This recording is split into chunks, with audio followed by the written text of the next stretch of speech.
Vuoi aggiungere qualche commento se vuoi? Certo. Salvo.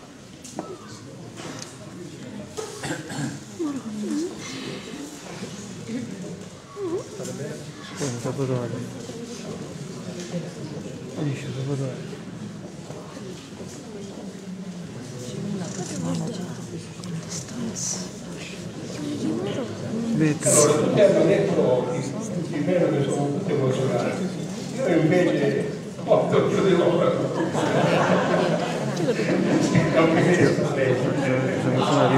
Comunque io ringrazio l'editore Francesco Russo perché mi sta dando la possibilità di avere questo libro, di farci conoscere quest'altro litorale che mi fa sempre piacere.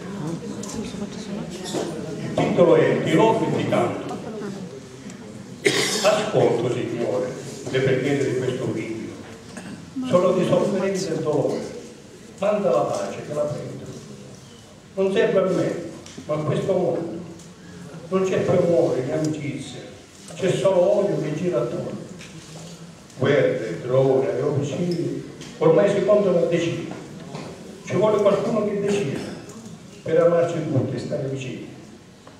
Tu solo puoi aggiustare questo mondo. Tu sei il padrone di questo regno. Trova questi maligni dove si trovano, convertili all'amore del tuo segno. Prima che muoio, dammi questa gioia di vedere questo mondo di pace. Canteremo insieme la tua gloria, compreso i potenti e gli incapaci.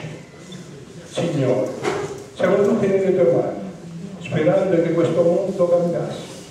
Non dico oggi, e neanche domani, ma che troppo tempo non passasse.